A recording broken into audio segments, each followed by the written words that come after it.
वज़ीर-ए-आज़म शहबाज शरीफ आज अमरीकी सदर डोनाल्ड ट्रंप से मुलाकात करेंगे। व्हाइट हाउस के मुताबिक मुलाकात ओवल ऑफिस में होगी। आलमी और इलाकाई मामलात पर तफसीली बातचीत मुतवक्के।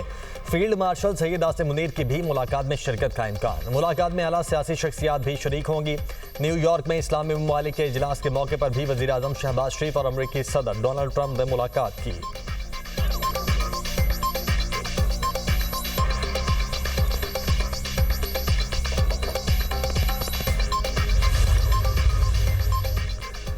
वज़ीर-ए-आज़म शहबाज शरीफ से बांग्लादेश के chief adviser professor Mohammad Yunus की मुलाकात। दो तरफ़ा ताल्लुकात को मज़ीद बेहतर और मजबूत बनाने पर तबादला ख्याल, तिजारत, इलाकाई ताउन और दोनों ममालिक के लोगों के बाहमी ताल्लुकात को बढ़ाने पर मुशावरत।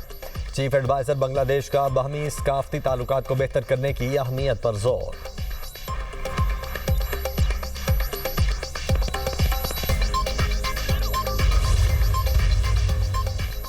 अक़वाम मुत्तहिदा जनरल असम्बली इजलास में तमाम इशूज़ पर बात करूंगा। मार के हक पाकिस्तान की अजीम फतेह है, हमारी अफवाज ने हिंदुस्तान को शिकस्त फाश दी। फील्ड मार्शल सैयद आसिम मुनीर ने दुनिया को दिखाया कि किस तरह जंगें लड़ी जाती हैं। वज़ीर-ए-आज़म शहबाज शरीफ की न्यूयॉर्क में मीडिया से गुफ्तगू।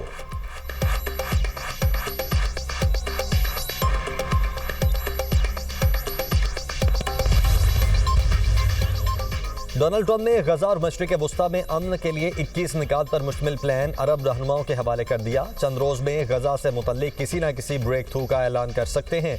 गजा में अमन के लिए ट्रंप का मनसूबा जनरल असम्बली में दिया गया। मशरिक़ वस्ता के लिए अमरीकी नुमाइंदा खुसूसी स्टीव विटकॉफ का कहना है कि ईरान से भी बात हो रही है, लेकिन ईरान ने सख्त मौक़िफ़ अपनाया हुआ है। हम ईरान से मुज़ाकरात करने के ख्वाहिशमंद हैं। अमरीकी वज़ीर ख़ारिजा मार्को रूबियो कहते हैं कि मशरिक़ वस्ता के रहनुमाओं से खित्ते की सूरत हाल पर तफसीली बातचीत हुई। खित्ते की खुशहाली अमरीका के मफाद में है।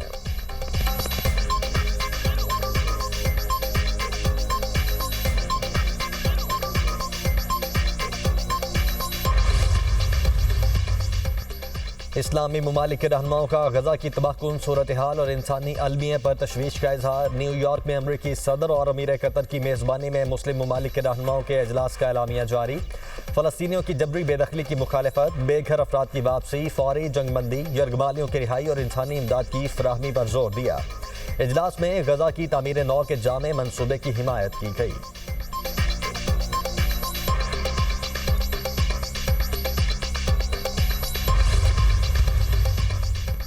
ईरान का पाकिस्तान और सऊदी अरब दिफाई मुआहदे का खैर मकदम। ईरानी सदर मसूद पज़ेश्कियान का अक़वाम मुत्तहिदा की जनरल असम्बली इजलास से खिताब। कहा, पाकिस्तान और सऊदी अरब का दिफाई ताउन इलाकाई अमन के लिए खुशाइन है। मुस्लिम ममालिक का इत्तेहाद दुनिया में अमन और इस्तेहकाम ला सकता है। मज़ीद कहा, ईरान मुज़ाकरात कबूल नहीं करेगा, पाबंदियों के बावजूद खड़े रहेंगे। जौहरी मुज़ाकरात के लिए अमरीकी दबाव कबूल नहीं किया जाएगा।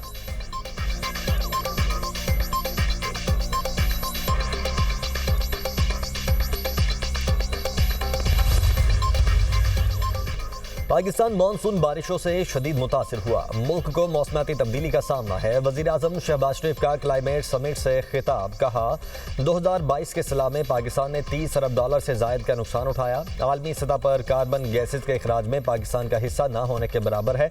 पाकिस्तान ग्रीन हाउस गैसेज में कमी के लिए अमली इक़दाम कर रहा है।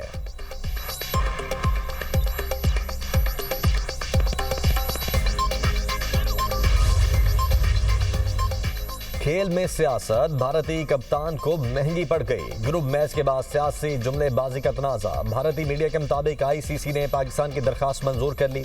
पाकिस्तान की जानिब से 2 ऑफिशियल रिपोर्ट्स जमा। मैच रेफरी रिची रिचर्डसन को पाकिस्तान की शिकायत पर ICC की ईमेल। सूर्या कुमार यादव ने खेल की साख को नुकसान पहुंचाया। शवाहिद के जायजे के बाद सूर्या कुमार यादव को सजा मिलनी चाहिए। मैच रेफरी की ईमेल। भारतीय टीम के कप्तान सूर्या कुमार यादव के खिलाफ कार्रवाई का इम्कान। BCCI ने पाकिस्तानी खिलाड़ियों की भी ICC को शिकायत लगा दी। साहिबजादा फरहान और हारिस रऊफ के खिलाफ ICC को शिकायत दर्ज। क्रिकेट वेबसाइट क्रिक इन्फो का दावा।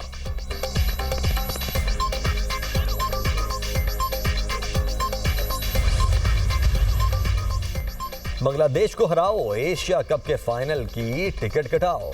पाकिस्तान और बांग्लादेश के दरमियान आज होने वाला मैच सेमीफाइनल की सूरत इख्तियार कर गया। जो टीम भी जीती तो वो फाइनल में भारत का मुकाबला करेगी। फास्ट बॉलर शाहीन शाह अफरीदी ने कहा कि फाइनल में जो भी टीम आएगी हम तैयार हैं।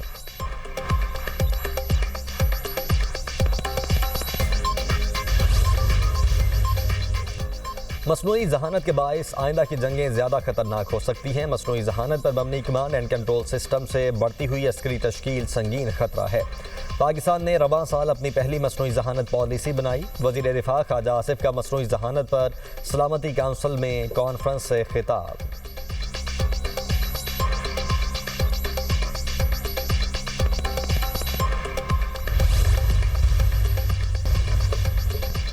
पंजाब में सैलाब से तबाही की दास्ताने रकम। उच्च शरीफ में फसलों को नुकसान, बागात उजड़ गए, सैलाबी रैलों में सड़कें बह गई, रास्ते बहाल न होने से मुतासरीन को मुश्किलात। नवाबशाह के इलाके काजी अहमद में दरिया सिंध की तबाहकारियां, कई इलाके ज़ेरियाब, मुतासरा इलाकों से लोग नकल मकानी पर मजबूर। दरिया सिंध में कोटरी बैराज पर पानी की आमद 4 लाख क्यूसेक से जायद हो गई, दरमियाने दर्जे की सैलाबी सूरत हाल बरकरार।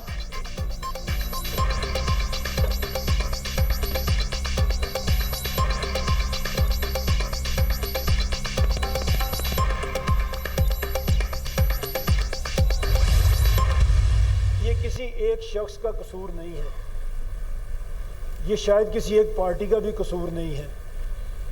हमारा सिस्टम इतना बोसीदा हो गया है कि उसमें शायद काम करना मुमकिन ही नहीं है। टोटल 9 स्टेट्स थी इंडिया में at the time of independence. आज कितनी है? 37। आपने देखा हर 5 साल के बाद वो 1-2 अपने नए सूबे बना देते हैं। पंजाब जो उस वक्त सिर्फ 2 करोड़ की आबादी का सूबा था, आज पंजाब की आबादी 127 मिलियन है। हम प्रपोज ये कर रहे हैं कि आप हर डिवीज़न को सूबा बना दें ताकि एक चीफ मिनिस्टर वहाँ पे बैठे, वो बुनियादी सहूलतें मुहैया करे और फिर बिजनेस वहाँ पे जाए, रोज़गार वहाँ पे जाए। बड़े सूबों के होते हुए सिस्टम ठीक नहीं हो सकता। निज़ाम इतना बोसीदा हो गया है कि इसमें काम करना मुमकिन नहीं। आज़ादी के वक्त भारत के 9 सूबे थे और अब 37 हैं। भारत हर 5 साल बाद 1 या 2 नए सूबे बनाता है। पंजाब सिर्फ 2 करोड़ की आबादी का सूबा था, आज इसकी आबादी 12 करोड़ से ज़ायद है। चेयरमैन पंजाब ग्रुप मियां आमिर महमूद का रिफाह यूनिवर्सिटी में सेमिनार से खिताब। कहा, आप हर डिवीजन को नया सूबा बना दें। इस तरह नए सूबे बनाने से बुनियादी सहूलियात मिलेंगी और रोजगार पैदा होगा। जब हुकूमत जिम्मेदारी पूरी करेगी तो लोगों को उनके इलाकों में रोजगार मिलेगा। सूबे ज्यादा होंगे तो कोई वजीर आला ऐसा आएगा जो कारकर्दगी दिखाएगा।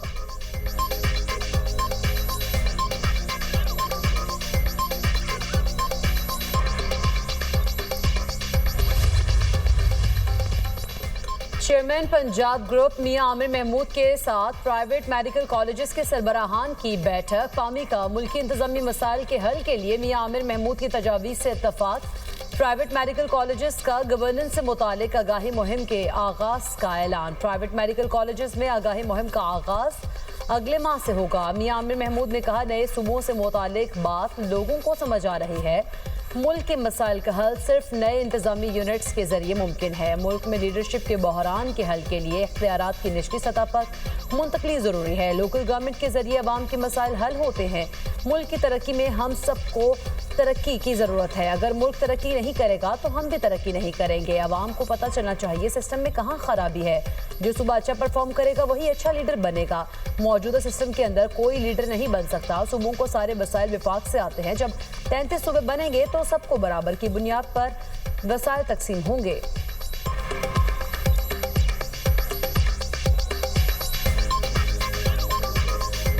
पंजाब अकेला 13 करोड़ का सूबा, इसी तरह बाकी सूबे हैं। और ये सिर्फ दुनिया में वाहिद एक हम फेडरेशन है जिसका एक फेडरेटिंग यूनिट बाकी सबसे मिला के भी बड़ा है। अगर गवर्नेंस ठीक होगी तो हम सब उसके बेनिफिशियरी होंगे।